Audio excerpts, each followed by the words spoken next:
Hello everyone, welcome to my another video. So আজি এই ভিডিঅ'টো মোৰ বাবে বহুত স্পেচিয়েল হয় কিয় সেই ৰিজনটো বাৰু আপোনালোকে ভিডিঅ'টো চালেই গম পাব। সো ভিডিঅ'টো আৰম্ভ কৰাৰ আগতে মই আপোনালোকক এটা কথা ক'ব খুজিছোঁ যে এই ভিডিঅ'টোৰ দ্বাৰা মই কাকো এনকাৰেজ কৰা নাই যে এনেদৰে তেওঁলোকেও ঘৰত পশু পক্ষী বা আনাদাৰ কিছুমান পেটছ এনিমেল পোহক বুলি। বাট কথাটো হৈছে মই আৰু মোৰ ফেমিলি আমি সকলোৱে বহুত ভাল পাওঁ এনেদৰে জীৱ জন্তু পুহি। সো সেইবাবে আমি ঘৰত কেইটামান জীৱ জন্তু পুহিছোঁ আৰু মই ভাবিলোঁ যে মই আপোনালোকৰ লগত শ্বেয়াৰ কৰোঁ বা আপোনালোককো দেখুৱাওঁ যে মোৰ ঘৰত কি কি পেটছ আছে আৰু আমি কেনেদৰে কেয়াৰ লওঁ আৰু কি কি কৰিব লাগে। তো ঠিক আছে, তেন্তে আজি এই ভিডিঅ'টো ষ্টাৰ্ট কৰোঁ আৰু মই আশা কৰোঁ আপুনি শেষলৈকে চাব। ঠিক আছে, মই গৈছিলোঁ বেলতলা একুৰিয়াম পেলেচ বুলি এখন দোকান আছে য'ৰ পৰা মই দুটা বাদ্দিছ পেৰট লৈছিলোঁ। চ' এইকেইটা আপোনালোকে দেখিছে। তো সিহঁতক গুৱাহাটীৰ পৰা ঘৰলৈ লৈ আহিলোঁ আৰু এয়া দেখিছে ইমান কিউট, দুয়োটাই এনি টাইম এনেদৰেই থাকে। চ' আমি ইহঁতকে চাই চাই মানে মনটো ভাল লগাই থাকোঁ। একচুৱেলি এনেকুৱা যেতিয়া পক্ষী থাকে ঘৰত মনটো বহুত ভাল লাগি থাকে। চ' ইহঁতক আমি কিনা দানা খুৱাওঁ আৰু লগতে পানী খুৱাওঁ আৰু কেতিয়াবা তুলসী পাত নাইবা কেতিয়াবা দুবৰি বন খুৱাওঁ। চ' বহুত কিউট হয় দুইটা।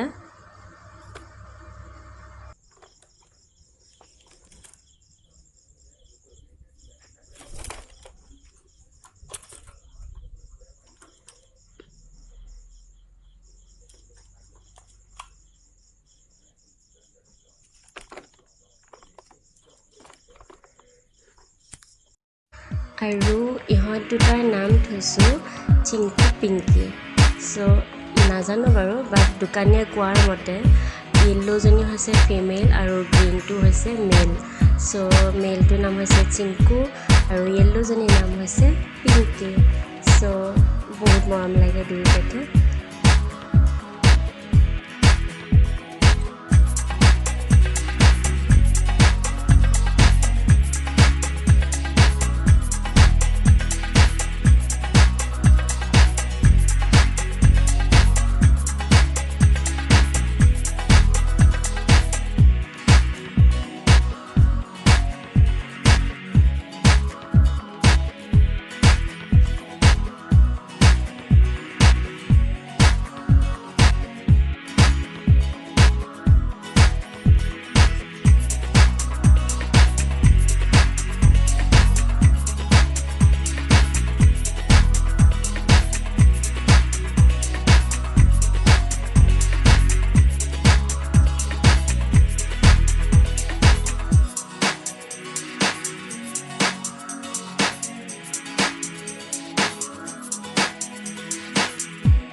হৈছে আমাৰ টুকু সো আজি বহুত গৰম দিয়াৰ কাৰণে টুকুৱে গা ধুব আমি এক মৰমতে টুকু বাচ্চি বুলি মাতো ন টুকু ব'লা এতিয়া আমি গা ধুওঁ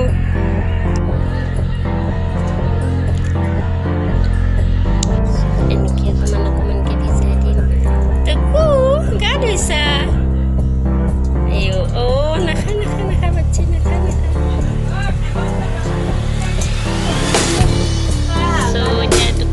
গা ধুই হৈ গ'ল এতিয়া তোক অকণ হেৰি কৰি দিয়া পাখি মাৰি দিয়া এই ফ্ৰেছ হৈছোন অকণমান নাজানো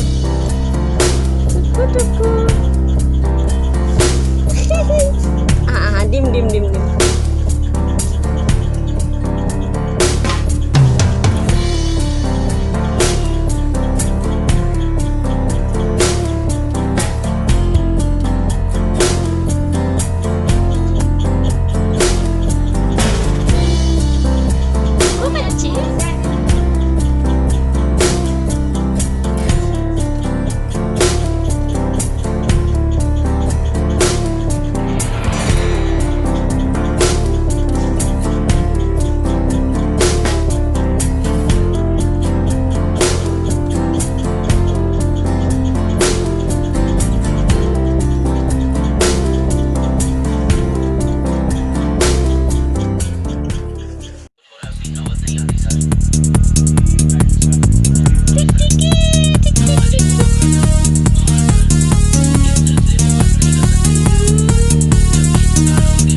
থেংক ইউ ভেৰি মাছ সম্পূৰ্ণ ভিডিঅ'টো চোৱাৰ বাবে আৰু মই আশা কৰোঁ আপোনালোকৰ এই ভিডিঅ'টো চাই আৰু জীৱ জন্তুবোৰ চাই মোৰ যিমান ভাল লাগে মোৰ মনটো যিমান ভাল লাগে আপোনালোকৰো তেনেদৰে সিমানেই ভাল লাগিছে আৰু যদি তেনেদৰে ভাল লাগিছে তেন্তে এই ভিডিঅ'টোত লাইক দিব কমেণ্ট কৰিব আৰু যদি প্ৰথমবাৰৰ বাবে মোৰ চেনেলত ভিডিঅ' চাইছে তেন্তে ছাবস্ক্ৰাইব কৰি দিব আৰু আগলৈ এনেধৰণৰ ভিডিঅ' চাই থাকিবৰ বাবে ওচৰত থকা বেল আইকনটো প্ৰেছ কৰি দিব আৰু যদি আপোনালোকৰো কিবা সাজেশন আছে মোক জনাবলৈ মোক দিবলৈ তেন্তে প্লিজ কমেণ্ট বক্সত লিখি দিব so once again thank you very much